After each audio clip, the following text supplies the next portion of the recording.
웨스트민스터 대요리 문답 91문을 소개하도록 합니다. 이제 91문부터는 본격적으로 웨스트민스터의 큰 두 가지 이러한 그 구분에서 이제 후반부에 해당이 되는 이러한 또 십계명과 기독교 윤리에 대한 이런 부분들을 소개합니다. 1문부터 90문까지는 이제 신앙에 대한 우리 기독교 구원의 아주 중요한 핵심적 원리들을 소개했고요. 이제 91문부터 나머지 후반부는 기독교 윤리와 관련된 이러한 또 십계명 해설에 대한 아주 소중한 부분들이 소개가 됩니다. 어 그 중간 이제 그 항목을 나누는 제목에 우리는 하나님에 대하여 믿을 바가 무엇인가에 대해 성경이 중요하게 가르치는 것을 보았으니 이제 사람의 의무에 대해 성경이 요구하는 것이 무엇인지에 대해 알아보아야 한다. 이렇게 해서 대우리 문답은 이 전반부와 후반부를 이렇게 또 나누는 중요한 또 이런 설명 제목이 있습니다. 그래서 앞부분은 하나님께 대하여 이렇게 믿는 내용에 대한 구원의 이 중요한 그 내용들을 신앙의 원리로 이렇게 구별을 했고요. 이제 뒷부분은 신자로서 어떻게 살아가야 되는지에 대한 하나님이 사람에게 요구하시는 그러한 여러 또 신자의 의무에 대한 이런 부분으로 이렇게 구별되어 있다라고 이렇게 말합니다. 그래서 통상 신앙의 원리 또 생활의 원리 이렇게 둘로 나누어서 우리 기독교의 이 아주 중요한 내용들을 이렇게 구성하고 있습니다. 자, 그러면 91문 하나님께서는 사람에게 요구하시는 의무는 무엇인가? 하나님께서 사람에게 요구하시는 의무는 그 계시된 뜻에 순종하는 것이다. 이렇게 소개를 하면서 본격적으로 이제 십계명을 설명해 갑니다. 특별히 이제 이 십계명을 우리 기독교 안에서 어떻게 이해할 것이냐가 교회사 속에 아주 큰 논쟁 속에 늘 역사 속에 또 이렇게 여러 교파마다 해석하는 차이가 나타났습니다. 그럴 때 이제 우리 장로교 개혁주의 입장에서는 이 십계명은 기독교 생활의 원리로 아주 중요한 또 그러한 기준을 잡아주는 이러한 또 내용을 가지고 있습니다. 그렇지만 어 대략적으로 우리가 크게 이렇게 좀 나눠 보게 되면 역시 이 십계명에 대한 태도가 어떠냐에 따라서 한쪽은 율법주의, 그래서 십계명에 있는 부분들을 이렇게 문자적으로 이렇게 과격하게 이렇게 지켜내려고 하는 또 이러한 문자주의적인 이러한 형태. 여기에는 또 세대주의도 아주 극단적으로 성경의 그 문자 하나하나를 현실에다가 있는 그대로 이렇게 문자 대 문자 형태로 적용하려고 하는 이제 이러한 또 모습을 보이고 있고요. 또 여기에는 또 성경을 있는 그대로 또 철저하게 엄격하게 개혁하려고 하다가 또 실수를 하게 되는 엄격한 이 하이퍼 칼비니즘과 또 하이퍼 청교도와 같은 또 이러한 엄격주의자들도 또 이러한 율법주의적 경향의 이러한 그 모습을 또 취하기도 합니다.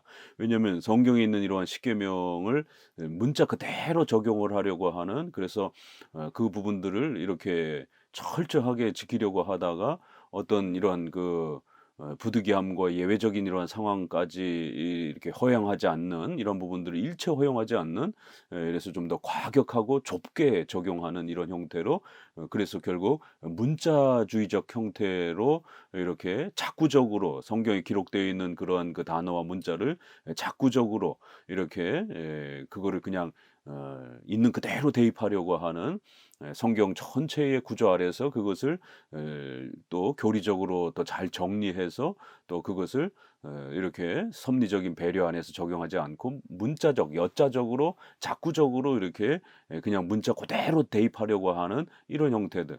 이게 결국 이제 하이퍼 칼비니즘적인 또 이러한 하이퍼 청교도 안에서도 이런 실수들이 일어나고요. 또 이외에 인제 로마 가톨릭과 같이 아예 성경과 상관없이 이렇게 또 특정한 규율을 강조하려고 하는 또 인제 이러한 형태. 그래서 이것도 역시 율법주의의 이러한 그 형태에 해당이 됩니다. 여기에 대한 극반대로 이제 또 이러한 십계명을 버리려고 하는, 성령의 인도하시는 대로 해. 또 우리는 이제 예수님을 믿고 난 이후에는 신자들은 더 이상 이 십계명과 같은 이러한 율법의 조문에 얽매이지 않는다. 이렇게 해서 결국 율법의 이러한 그 십계명의 기능 자체를 이제 신자들은 그런 의무와 책임으로부터 완전히 자유롭게 되었다라고 하면서 결국 은사 체험과 성령의 그러한 내적인 그런 뜨거운 그 인도를 더 중요하게 여기는 이러한 이제 결국 신비주의자들, 은사주의자들, 이러한 계열의 무율법주의, 율법 폐기주의, 십계명 폐기주의, 이러한 그 형태가 또 등장을 합니다. 그래서 역사 속에서는 항상 율법주의와 무율법주의가 이렇게 반동을 이렇게 서로 왔다 갔다 이렇게 이쪽이 한번 이렇게 또 유행을 하면 또 거기에 대한 반대 심리로 또 무율법주의가 또 거기에 대해서 또 인제 이렇게 지치면 또 율법주의로, 그래서 율법주의와 무율법주의가 이렇게 예 왔다 갔다 하는 그러한 영향을 끼칩니다. 그럴 때 이제 우리 장로교 개혁주의 입장에서는 이 율법주의도 아니요 무율법주의도 아니요 십계명을 삶의 규범으로, 십계명을 우리 삶의 이러한 또 성화의 규범으로 적용하는, 그래서 단순한 문자적으로만 접근하는 것이 아니라 성경의 이러한 그 십계명을 소중하게 여기면서 또 오직 성경, 전체 성경이라고 하는 이러한 성경 전체의 이러한 또 교리적 추론의 이러한 그 접근 아래에서 또 십계명을 적용해 낼 때는 이렇게 또 우리의 삶에 여러 하나님이 허락해 주신 섭리적인 그러한 상황과 배경들을 또 우리의 또 이러한 여러 문화적인 또 이러한 상식적인 이러한 그 선을 또 이렇게 지나치게 넘지 않는 이러한 범위를 잘 고려하면서 적용하는, 그래서 섭리적 적용을 이렇게 또 신중하게 살피는 이러한 십계명을 도덕법으로 이해하는, 비록 정죄의 부분에서는 인제 율법의 이러한 십계명의 정죄가 우리 신자들에겐 더 이상 해당되지는 않지만 여전히 십계명은 신자가 하나님 앞에서 어떻게 살아가야 될지를 가르치는 아주 중요한 삶의 규범, 성화의 기준으로서 이렇게 또 사용되어지고 적용되어진다라는 것입니다. 그렇기 때문에 그 십계명을 아주 소중하게 다뤄가는 그 대우리 문답에서도 이렇게 십계명을 소개하고 있고, 또 하이델베르그 교리문답, 제네바 교리문답, 루터의 교리문답에 있어서까지 이렇게 십계명은 성도들의 삶에 아주 중요한 그러한 원칙을 가르치는 그러한 기준으로 소개되어 왔습니다. 그래서 우리 장로교 개혁교에 있어서는 십계명이 단 한 번도 포기된 적이 없고 또 배제된 적이 없습니다. 결국 오늘 한국 교회가 교회 안에서 성도들에게 십계명을 가르치지 않는 것은 결국 무율법주의의 영향을 지대하게 많이 받고 있다라는 것을 이렇게 또 증명하는 형태가 됩니다. 교회 안에서 정기적으로 십계명을 가르치거나 교육하지 않는다라고 하는 것은 이건 종교개혁의 원리에서 벗어난 것입니다. 종교개혁자들은 성경을 가르치기 위해서 교리문답을 구성했고, 그 교리문답에는 신앙의 원리로서 이렇게 사도신경을 설명을 하고 또 생활의 원리로서 또 이렇게 아주 중요한 십계명을 도덕법으로 성화의 규범으로 이해해서 적용해낸 것입니다. 이러한 십계명에 대한 이러한 독특한 이해가 각 교파마다 이렇게 차이가 납니다. 자, 그럴 때 우리 장로교는 도덕법으로서 삶의 규범으로서 이렇게 십계명을 이해하면서 접근을 하는데요. 바로 그런 이유는 하나님께서 신앙의 원리도 우리에게 가르치지만 하나님께서 우리 성도들에게 생활의 원리도 직접 가르쳐 주셨고 명령하셨고 또 하나님이 원하시는 뜻을 우리에게 제시해 주셨기 때문에 우리 성도들은, 신자들은 반드시 우리가 마음대로 사는 게 아니라 우리가 원하는 대로 신자로서 삶을 계획하는 것이 아니라 하나님이 계시하신 그 바로 그 계시하신 뜻에 순종하는 것이 가장 중요한 신자의 삶의 그러한 원리라고 하는 것을 성경은 우리에게 거듭거듭 끊임없이 강조하고 있습니다. 신앙도 하나님이 가르쳐 주신 대로 우리가 배워가야 하는 것처럼 우리가 어떻게 살아야 하나님을 영화롭게 하고 하나님을 기쁘시게 할 수 있는 것인지는 우리 인간의 이성으로 추론해내는 것이 아니라 성경이 우리에게 가르치시는 바로 그 하나님의 뜻에 또 우리가 맞춰서 살고 거기에 순종해 갈 때에 하나님이 가장 기뻐하신다라는 겁니다. 이제 이런 원리로서 로마서 12장 1, 2절이 가장 유명한 또 근거 구절로 제시를 했는데요. 그러므로 형제들아 내가 하나님의 모든 자비하심으로 너희를 권하노니 하나님의 기뻐하시는 거룩한 산 제사로 너희 몸을 드리라, 이제 이런 표현들이요.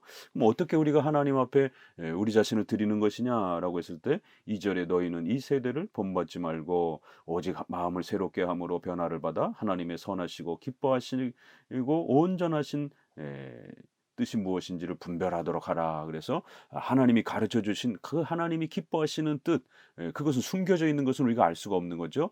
그 성경을 통해서 드러나신 하나님의 그 계시의 뜻, 바로 성경에서 가르치는 하나님의 그 계시의 뜻에 순종하는 것이다라는 겁니다. 그래서 하나님의 선하시고 기뻐하시는 뜻을 잘 분별하면서 거기에 순종하면서 살아가는 것을 하나님이 우리에게 요구하셨다라는 것이에요.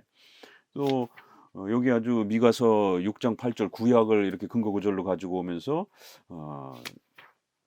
주께서 선한 것이 무엇임을 내게 보이셨나니 여호와께서 내게 구하시는 것이 오직 공의를 행하며 인자를 사랑하며 겸손히 내 하나님과 함께 행하는 것이 아니냐. 이렇게 하나님을 사랑하고 인간을 사랑하는, 내 이웃을 사랑하는 이런 아주 중요한 하나님의 뜻이 성경에 담겨 있다.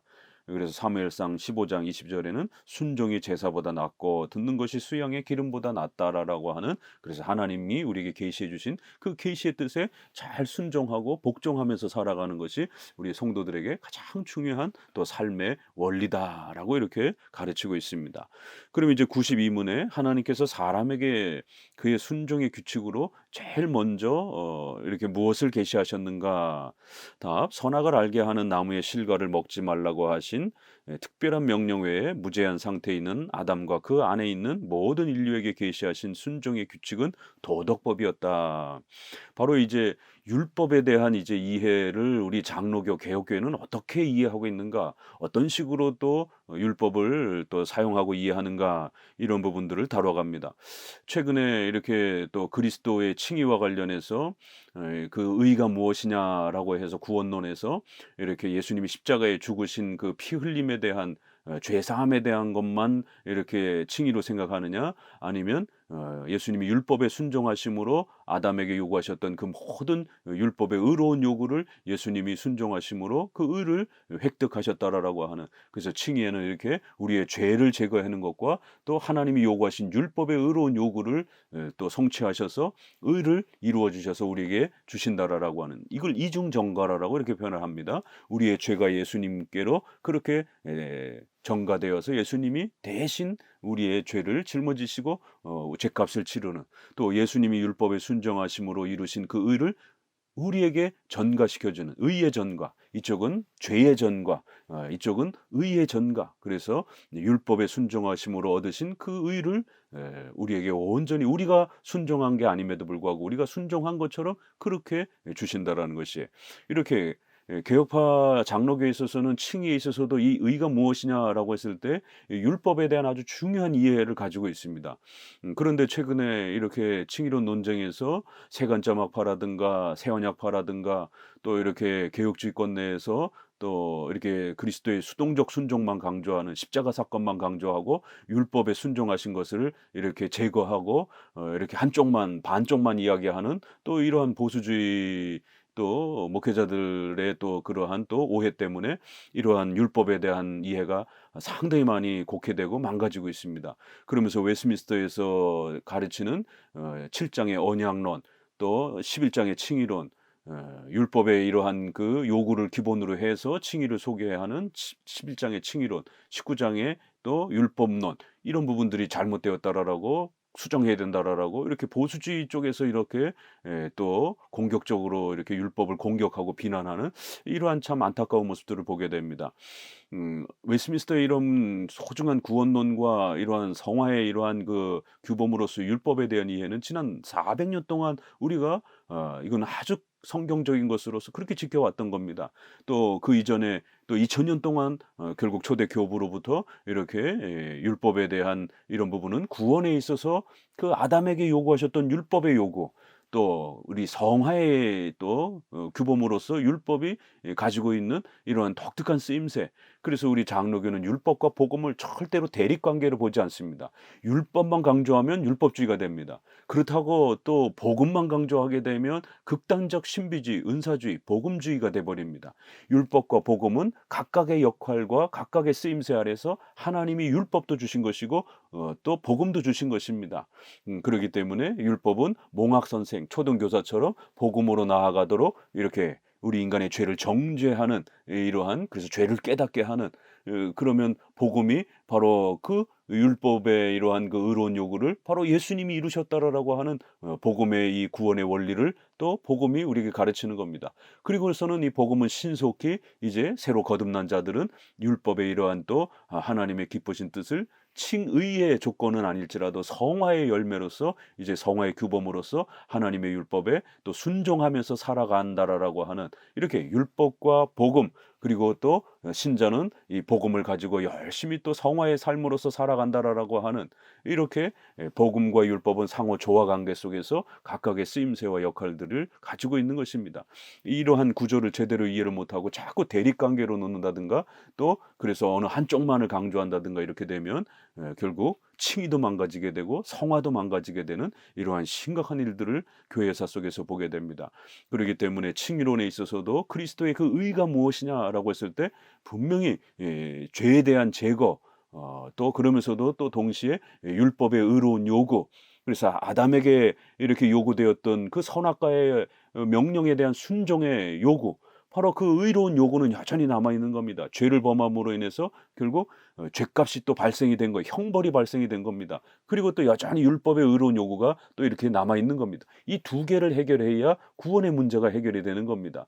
그리고 또 신자로서 이 율법의 이러한 요구들은 비록 우리가 칭의 바로 그리스도의 공로를 통해서 우리가 율법의 그 모든 정죄와 또 의로운 요구 이걸 다 성취한 겁니다. 예수님의 공로를 통해서 그렇기 때문에 더 이상 이제 우리가 율법의 정죄와 이러한 그 의로운 요구들은 이제 우리가 벗어났지만 그럼에도 불구하고 율법은 여전히 또 다른 쓰임새로 하나님의 또 뜻을 가르쳐주는 성도들에게 성화의 규범으로 신자의 이러한 삶의 규범으로서 의의 열매를 맺어가는 중요한 기준으로 그래서 율법은 한편으로는 복음으로 나아가게 하는 중요한 기능 그래서 정죄하는 초등 몽학 선생처럼 초등교사처럼 그런 기능을 가지고 있고 또 율법은 신자가 된 이후에는 하나님의 뜻을 배워가는 중요한 성화의 열매의 또 이러한 방향을 잡아주는 소중한 역할을 감당하는 이런 모습을 보게 됩니다.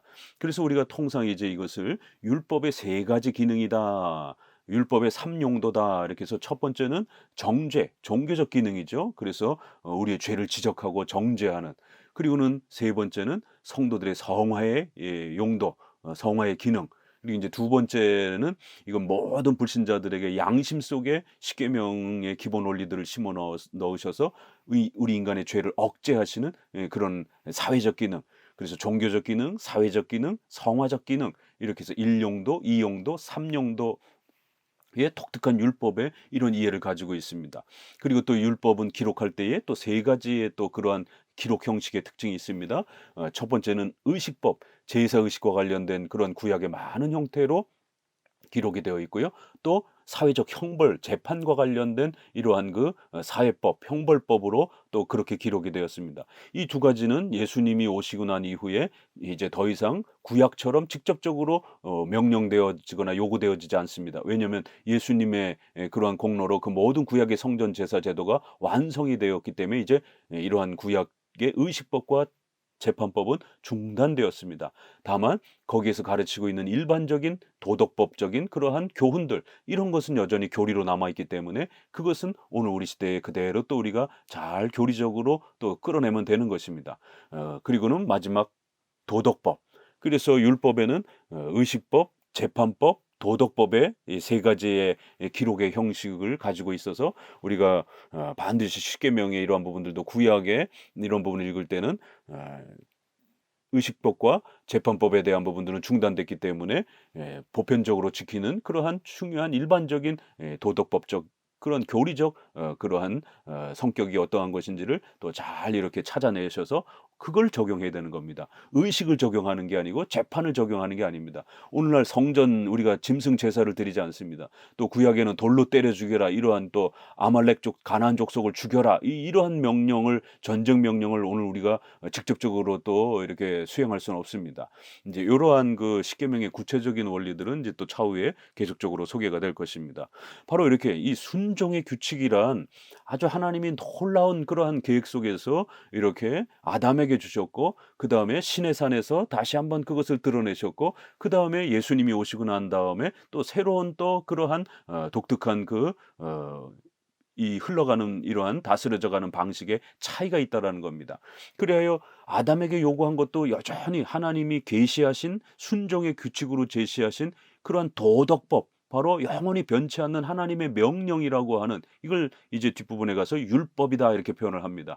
그런 성격으로서는 동일한 거예요. 그래서 아담에게도 그 요구하신 선악과 명령은 율법적 성격이 있는 겁니다. 또 그다음에 그래서 우리가 그걸 행위 언약이다 이렇게 다른 표현으로 부르기도 하고 율법이다라고도 이렇게 표현하는 겁니다. 그게 또 신의 산에서는 십계명 형태로 기록으로서 이렇게 또 문서 형태로 또 이렇게 또 정리가 됐고요. 그리고 또 예수님이 오셔서 또 그 십계명을 신자들에게 어떻게 적용해야 되는지, 이렇게 구약과 신약의 의식법과 재판법이 중단되고 난 이후에는 그럼 어떻게 우리가 오늘날 십계명을 적용해야 되는지, 예수님의 십자가의 이러한 성취 이후에 이러한 또 중단된 것과 연속적인 그러한 십계명의 교리적 규범을 어떻게 적용해야 되는지에 대해서 또 예수님이 오시고 난 다음에는 또 십계명에 달라진 부분이 있습니다.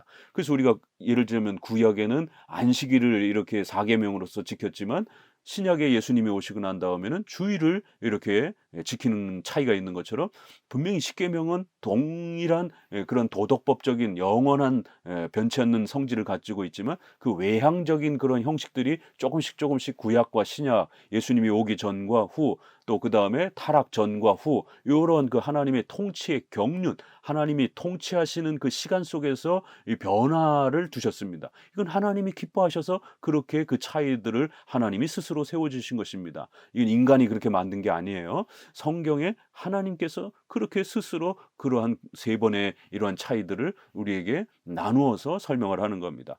그렇기 때문에 아담에게 요구되어졌던 이 선악과 명령은 이런 아주 특별한 명령의 형식으로 주어졌습니다. 그래서 선악과라는 나무가 있었고 그 나무를 먹느냐, 열매를 먹느냐 안 먹느냐, 이러한 그 특수 명령의 형식을 가지고 있는 것이죠.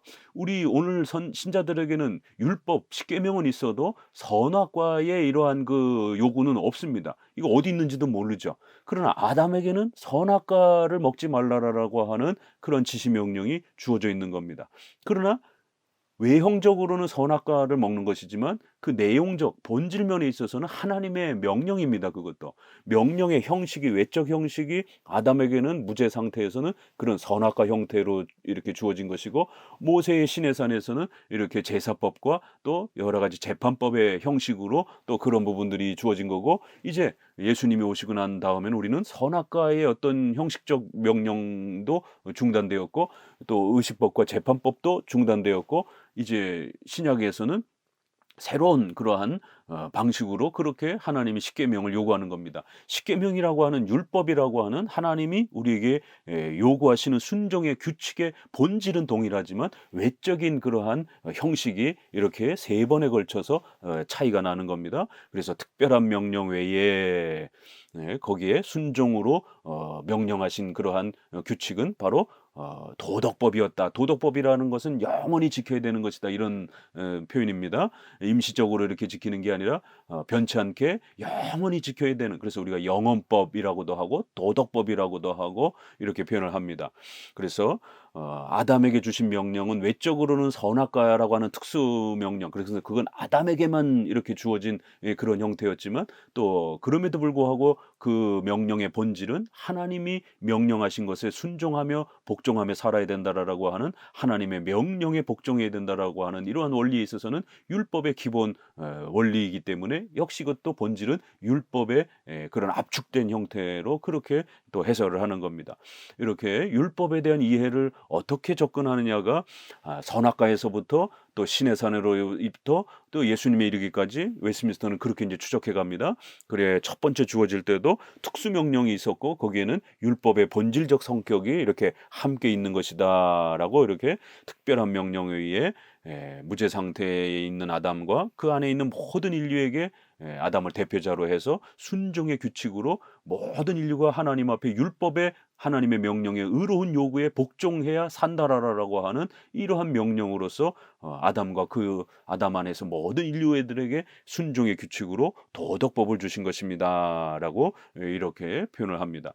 그래 창세기 1장 26절, 27절, 그다음에 창세기 2장 12절 이런 부분들을 중요한 표현으로 이렇게 소개를 했습니다. 특별히 이제 로마서 10장 5절에 모세가 기록하되 율법으로 말미암는 의를 행하는 사람은 그 의로 살리라 하였거니와. 그래서 이제 이 부분이 구약 레위기에서도 그렇고 로마서에서도 그렇고 갈라디아에서도 그렇고 이렇게 율법으로 말미암아 의를 행하는 사람은 그 의로 살리라라고 하는, 그래서 아담에게 요구되었던 그 율법의 요구, 행위 언약의 요구, 지키면 살고 어기면 죽는다라고 하는 이 하나님의 엄중한 요구가 있었고, 그걸 잘 지켰으면 아담은 더 놀라운 이 영생의 또 이런 하나님의 상급을 부여받았을 것입니다. 그래서 하나님은 율법의 의로운 요구를 그렇게 행하셨고, 그 의의 성취 조건으로 영생할 것이다라고 하는 그러한 또 새로운 복을 아담에게 약속하셨던 것입니다. 바로 이러한 순종의 규칙은 도덕법적인 중단되는 성질이 아닌 영원히 남아있는 그러한 성질이라는 겁니다. 그렇기 때문에 율법이 마치 없어진 것처럼, 복음을 이제 받아들였으면 신자들에겐 더 이상 율법이 없는 것처럼 이렇게 말하게 되면 그 율법을 주시고 만드셨던 그 하나님을 무시하는 행위가 되는 겁니다. 율법은 절대로 없어지는 게 아닙니다. 율법은 하나님이 아담에게 주신 그 이후로부터 모세 또 오늘날에 이르기까지 율법은 여전히 남아있는 것입니다. 외적인 형식이 아담에게는 선악과 형태로, 또 구약에는 제사법 형태로, 또 오늘날에는 또 좀 더 도덕법의 본질적인 요구 형태로 이렇게 변화가 있을 뿐, 차이점이 있을 뿐이지 그 율법의 본질적인 하나님이 인간에게 순종의 규칙으로 명하신다라고 하는 이 본질적 성격은 변함이 없는 겁니다. 93문 도덕법은 무엇입니까? 그래서 이제 조금 더 구체적으로 설명합니다. 도덕법은 인류에게 선포된 하나님의 뜻입니다. 왜 이것이 율법이 변치 않느냐면 그건 하나님의 변치 않는 뜻이기 때문에 그래요. 만약에 율법이 단순히 이 나무 열매를 먹는 수준의 그런 성격이었다라면 이건 다른 또 접근할 수 있지만, 바로 이 도덕법의 하나님의 명령이라고 하는 것은, 하나님이 한 번 명령하신 것은 그렇게 쉽게 없어질 수 있는 게 아니라는 겁니다. 하나님이 한 번 명령했다가 아이 됐어 또 뭐 이건 치고 다른 명령을 또 이렇게 하고 이럴 수 있는 게 아니잖아요. 그래서 하나님이 한 번 명령하신 것은 영원한 성격을 갖는 것입니다. 왜요? 하나님은 완전하신 분이기 때문에 하나님이 명령하시는 것도 완전한 겁니다. 그래서 도덕법이란, 이렇게 영원한 법이란 인류에게 선포된 하나님의 뜻, 하나님의 마음을 가르쳐주는, 하나님이 기뻐하시는 뜻을 가르쳐주는 그런 성질이 있기 때문에 반드시 이 율법의 이러한, 도덕법의 이러한 원리들을 우리가 소중히 다뤄야 된다는 겁니다. 율법을 무시하고 율법을 파괴하고 율법을 등한시하고 이러한 일들이 기독교 역사 속에 얼마나 많이 일어났습니까? 오늘날도 여전히 이 십계명을 무시하고 십계명을 막대하고 십계명을 하찮게 대하는 이러한 풍토들이 우리의 교회 안에 얼마나 많이 있는지 우리는 반성해야 됩니다. 이것은 영혼과 몸의 전인격적 성향과 모습에 있어서 또 하나님과 사람에게 비치고 있는 거룩함과 의로움의 모든 의무를 이행함에 있어서 각자가 개인적으로 완전히 영구히 이 법을 준수하고 순종하도록 지시하고 명령하신 하나님의 뜻이다. 이렇게 해서 하나님의 뜻이다라는 이런 단어가 아주 중요하게 강조가 되어 있습니다. 그래야 이것은 하나님과 사람에게 비치고 있는 그러한 의무다. 그래서 하나님이 하나님을 사랑하고 또 내 이웃을 내 몸과 같이 사랑하라는 이 십계명을 또 요약하면은 이렇게 두 가지로 또 정리가 될 수 있다라고도 이렇게 성경은 우리에게 말합니다. 그래서 하나님의 뜻으로서 가르쳐준 이 소중한 이 십계명, 이 율법, 이 도덕법은 우리 인간에게 있어서 반드시 지키고 살아가야 하는 의무와 책임을 갖게 하는 그런 성질이 있다라는 거예요. 왜냐하면 하나님이 명령하신 것이기 때문에 그런 것입니다. 각자가 개인적으로 또 완전히 영구히 이렇게 신앙 고백서를 읽을 때는 이런 부사라든가 또 형용사 이런 부분들을 잘 읽어야 된다 그랬습니다. 거기에 아주 중요한 신학적 의미들이 담겨 있기 때문에 그렇습니다. 개인적으로 지켜야 되고 또 완전히 지켜야 되고 또 영원히 이렇게 지켜야 되는, 보세요. 여기도 영원히 이것이 어느 순간만 쓰여지고 없어지고 이러는 게 아닙니다. 하나님이 명령하신 것이고 하나님이 뜻하신 기뻐하시는 뜻이기 때문에 영원성을 그렇게 갖는다라는 겁니다. 그래서 이 법에 준수하고 순종하도록 그렇게 하나님이 지시하고 명령하신 것이다라는 거예요. 두 단어, 하나님이 우리의 삶을 바르게 세우시기 위하여 가르쳐 주신 것이고 또 명령하신 거라는 거예요. 창조주이신 하나님이 우리에게 명령한 그러한 아주 소중한 신의 명령이라는 것을 또 이렇게 강조합니다. 그리고 이 명령을 지키면 영생을 주기로 약속하셨지만 그것을 위반하면 죽는다고 엄중하게 이렇게 또 위협하셨다. 이렇게 해서 이게 선악과의 그 아담에게 준 그 선악과 명령을 그대로 이렇게 가지고 와서 92문에는 아담에게 그 선악과 명령으로서 외적으로는 선악과지만 내용적으로는 하나님의 명령을 지키면 살고 어기면 죽는다라고 하는 율법의 본질을 이렇게 설명을 했고, 93문에는 바로 그 도덕법의 본질이란 명령에 순종하면 살고 어기면 죽는다라고 하는 요 율법의 또 도덕법의 본질을 그대로 율법이 이어받는 것을, 그래서 같은 내용임을 이렇게 또 연결해 주는 것을 보게 됩니다. 그래서 신명기 5장에 이렇게 33절도 보게 되면 너의 하나님 여호와께서 너에게 명하신 모든 도를 행하라. 그리하면 너희가 삶을 얻고 복을 얻어서 너희의 얻는 땅에서 너희 날이 창구하리라. 이렇게 해서 율법은, 이 도덕법은 이렇게 복을 우리에게 주시기 위한 하나님의 그런 아주 특별한 배려였다라고 이렇게 말하고요. 누가복음 10장에서는 하나님을 사랑하고 이웃을 사랑하라라고 하는 두 개로 이렇게 또 모아진다라고 이렇게 말하고 있습니다. 이러한 율법의 이러한 그 성격을 조금 더 확장해서 계속해서 소개해 갑니다. 93은 타락한 후에도 도덕법이 사람에게 유용한가? 타락한 후에는 아무도 도덕법에 의하여 의와 생명에 이를 수 없다. 그러나 도덕법은 불신자나 중생한 사람에게 각각 특별히 유용한 것처럼 모두에게 공통적으로 매우 유용하다. 다시 한번 이렇게 하나님이 처음 명령하신 그 선악과 명령, 또 그리고 그것은 도덕법적인 명령이었고 그 도덕법적인 명령은 우리가 행위언약이라고도 부르고 율법이라고도 부르고 또 십계명이라고도 또 이렇게 부르는 것입니다. 이건 타락한 이후에 절대로 중단되거나 없어지는 게 아니라는 겁니다. 타락한 후에 도덕법의 이러한 그 기능과 성격은 여전히 유지된다라는 거예요. 다만 우리가 그걸 못 지키는 이런 상태가 바뀌었다는 거예요. 이 율법에 대한 오해가 바로 여기서 나타납니다. 율법이 요구하는 그 요구 명령, 이게 없어진 게 아닙니다. 우리가 못 지키기 때문에 율법의 그 쓰임새가 더 이상 우리에게 역할을 못 하는 거예요. 우리의 죄 때문에 그런 일이 벌어진 겁니다. 그러니까 그렇다고 해서 율법 자체가 쓸데없다, 필요 없다, 이렇게 말하면 안 되는 겁니다. 여전히 우리가 지금도 인간의 어떤 능력과 힘으로 율법을 지키면, 순종하면 사는 겁니다. 그러나 인간이, 죄된 인간은 절대로 이제는 그렇게 율법을 지킬 수 있는 능력과 힘을 갖지 못하는 겁니다. 우리가 이거는 이제 어떻게 좀 구별했냐면은 cannot, 할 수 없는 인간의 이러한 그 무능력이 문제이지, 율법이 요구하는, 율법이 뭐뭐 해야 된다, 어떻게 보면 must, 이러한 그 인간에게 하나님 앞에 순종해야 된다라고 하는 율법의 이 명령의 요구, 필요성, must, 이게 없어진 게 아니에요. 이건 여전히 남아 있는 겁니다. 그러나 우리 인간은 죄 때문에 cannot, 할 수가 없는 겁니다. 이제 무능력해진 거예요. 그러니까 많이들 율법을 오늘날 잘못 오해하시는 분들이, 우리가 무능력해졌으니까 이제 예수님을 의지하면 이제 우리가 구원받는다, 그러니까 율법은 필요 없어, 이런 어떤 대립 관계로 이렇게 너무 극단적으로 이렇게 율법을 바라보는 겁니다. 아니요. 우리가 무능력해서 율법을 더 이상 사용할 수 없다라는 얘기지, 그렇다고 해서 율법 자체가 그 의로운 요구가 더 이상 없다, 이제 필요 없다, 율법은 더 이상 존재할 필요가 없다, 이런 뜻이 아닌 겁니다. 그래서 타락한 후에는 아무도 도덕법에 의하여 의와 생명에 이를 수 없다라고 하는 우리의 무능력의 문제를 지적하는 거예요. 그러나 이렇게 보세요. 도덕법은 여전히 불신자나 중생한 사람에게 아주 각각 특별한 그러한 활용도, 기능이 사용의 그러한 또 내용이 남아 있다. 모두에게 공통적으로 매우 유용하다라고 이렇게 설명하고 있는 것입니다. 여기 인제 우리가 율법의 이러한 그 내용을 어떻게 접근할 것이냐와 관련해서 로마서 7장 6 장에 보게 되면은 로마서도 이 한 장에 동일한 그런 이야기들 합니다. 7장 6 절에서는 "율법에서 벗어났다.